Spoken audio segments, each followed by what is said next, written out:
రాకాలోకంకి స్వాగతం. మీ కంటెంట్ మీకు నచ్చినట్టయితే లైక్ చేయండి, మీ బంధుమిత్రులకి షేర్ చేయండి. ఇప్పటి వరకు సబ్స్క్రైబ్ చేసుకోకపోతే సబ్స్క్రైబ్ బటన్ని నొక్కండి, అదేవిధంగా బెల్ ఐకాన్ని కూడా తప్పనిసరిగా నొక్కండి. జై హింద్ మిత్రులారా. ఆపరేషన్ సింధూర్ తరువాత ప్రపంచ దేశాలు, ముఖ్యంగా సైన్యపరంగా బలమైనటువంటి దేశాలన్నీ కూడాను భారత్ వైపు చూస్తున్నాయి. ప్రత్యేకంగా భారతదేశపు ఎయిర్ ఫోర్స్ వైపు చూస్తున్నాయి.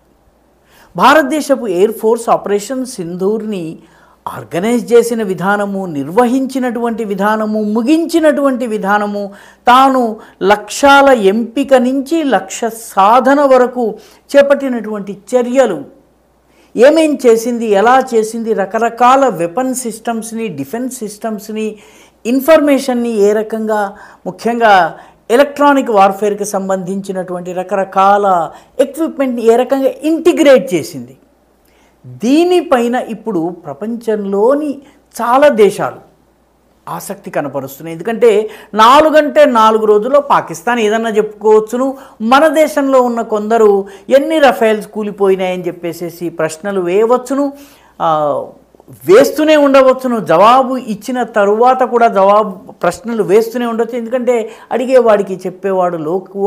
అయినప్పటికీ అనేక విదేశాలకు చెందినటువంటి, ముఖ్యంగా యూరోపియన్ దేశాలకు చెందినటువంటి వాళ్ళు, నేటో కూటమిలో ఉన్నటువంటి వాళ్ళు కూడా ఇండియన్ ఎయిర్ ఫోర్స్ ఆపరేషన్ సింధూర్ని నిర్వహించిన తరువాత మన ఎయిర్ ఫోర్స్ని చూసేటటువంటి దృక్పథం మారిపోయింది. బ్రిటన్కి చెందినటువంటి రాయల్ ఎయిర్ ఫోర్స్ ఇప్పుడు భారతదేశానికి చెందినటువంటి వైమానిక దళ ఎక్స్పర్ట్స్ని తమ రాయల్ ఎయిర్ ఫోర్స్లో ఇండియన్ ఎయిర్ ఫోర్స్ యొక్క సిబ్బందిని ఎంబెడ్ చేయడానికి ప్రయత్నిస్తుంది. అంటే మన సైనికులు వాళ్ళ సైనికులకి, మన ఎయిర్మెన్ వాళ్ళ ఎయిర్మెన్కి ట్రైనింగ్ ఇవ్వబోతున్నారు. ఈ రకంగా రాయల్ ఎయిర్ ఫోర్స్లో ఉన్నటువంటి వాళ్ళకి ప్లానింగ్ విషయంలో కానీ, ఎగ్జిక్యూషన్ విషయంలో కానీ, ఇంటిగ్రేషన్ విషయంలో కానీ, మనము చేసినటువంటి పనులు ఏవైతే ఉన్నాయో వాటికి సంబంధించినటువంటి పాఠాలు ఎంత మటుకు చెప్పాలి, ఏది దాచాలి, ఏది చెప్పాలి అన్నది అది వేరే విషయం. కానీ మొత్తానికి రాయల్ ఎయిర్ ఫోర్స్ భారతదేశపు సహకారాన్ని కోరుతోంది. అంతేకాదు, నాన్ నేటో దేశము బ్రిటిష్ ఎయిర్ ఫోర్స్కి, అంటే రాయల్ ఎయిర్ ఫోర్స్కి ఎంబెడ్ అయ్యి వాళ్లతో కలిసి పనిచేయటం బహుశా ప్రపంచ చరిత్రలో ఇది మొట్టమొదటిసారి. ఒకప్పుడు మన మీద పాలించినటువంటి బ్రిటిష్ వాడు ఈరోజు వైమానిక యుద్ధంలో పాఠాలు మన దగ్గర నేర్చుకోవడానికి వస్తున్నాడు. అది తమాషా అన్నమాట. ఇక ఫ్రాన్స్కి సంబంధించినటువంటి మిలిటరీ చీఫ్ ప్రస్తుతం భారతదేశంలో పర్యటిస్తున్నారు. ఆయనైతే అసలు భారతదేశానికి సంబంధించినటువంటి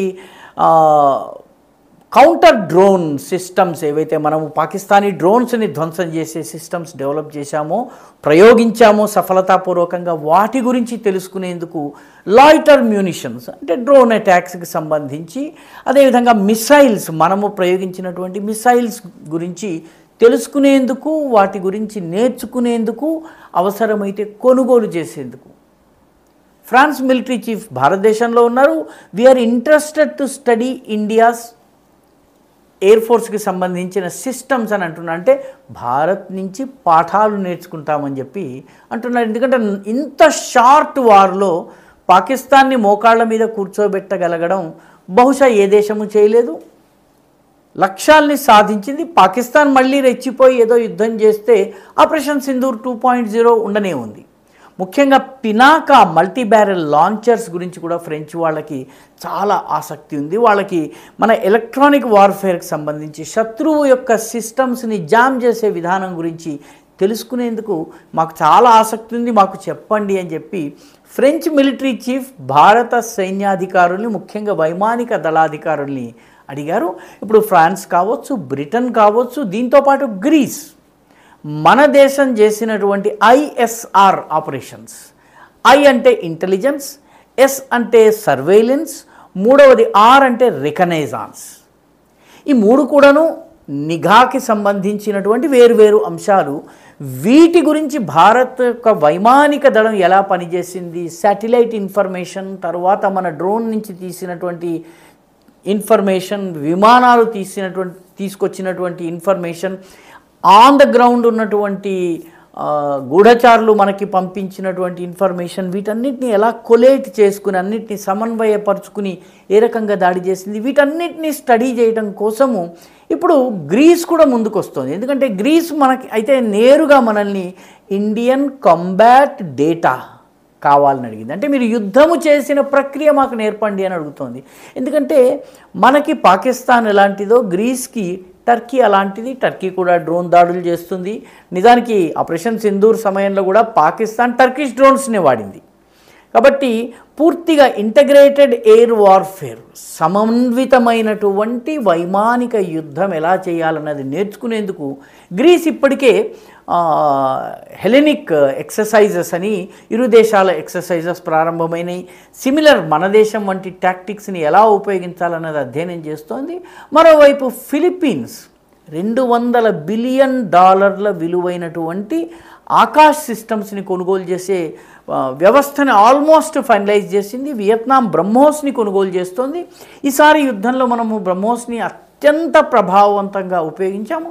ఇండోనేషియా కూడా మనతో ఈ రకమైనటువంటి వార్ఫేర్కి సంబంధించినటువంటి ప్లానింగ్ అండ్ ఎగ్జిక్యూషన్కి సంబంధించి ఆ తర్వాత ఎలక్ట్రానిక్ వార్ఫేర్కి సంబంధించి ఇంటగ్రేటెడ్ ఎయిర్ వార్ఫేర్ టాక్టిక్స్ గురించి మనతోటి నేర్చుకోవడానికి ప్రయత్నిస్తోంది. పశ్చిమాసియాలోని చాలా దేశాలు, అదేవిధంగా అరబ్బు దేశాలు, పాకిస్తాన్తో ఒప్పందాలు ఉన్నటువంటి దేశాలు కూడా మనతో సైనికపరమైనటువంటి సహకారం కోసం ప్రయత్నం చేస్తున్నాయి. అనేక ఆఫ్రికన్ దేశాలు కూడా ఈ దిశగా ప్రయత్నం చేస్తున్నాయి. మొత్తం మీద ఆపరేషన్ సింధూర్ తరువాత భారత వైమానిక దళం వైపు చూసే దృక్పథం మారిపోయింది. ప్రపంచమంతా కూడాను మనము చేసినటువంటి యుద్ధాన్ని అధ్యయనం చేసేందుకు వస్తున్నారు. వాళ్ళు దాని నుంచి పాఠాలు నేర్చుకునేందుకు వస్తున్నారు. ఆ ప్రయోగాల్ని తమ దేశంలో ఏ మేరకు ప్రయోగించవచ్చో, దానికి ఏ రకాలుగా తమ ఎయిర్ ఫోర్స్ని లేకపోతే తమ సైన్యాన్ని మార్పు చేయాలి, రూపాంతరం చెందించాలి, ఏ రకమైనటువంటి మార్పులు చేర్పులు చేయాలి, ఇవన్నీ అధ్యయనం చేసేటటువంటి ఆసక్తి గతంలో ఎన్నడూ లేనటువంటి ఆసక్తి ఇప్పుడు పెరిగింది. ఈ వీడియో మీకు నచ్చినట్టయితే లైక్ చేయండి, షేర్ చేయండి, ఈ ఛానల్కు సబ్స్క్రైబ్ చేయండి. మీ అభిప్రాయాన్ని కమెంట్ల రూపంలో తప్పనిసరిగా పంపించండి.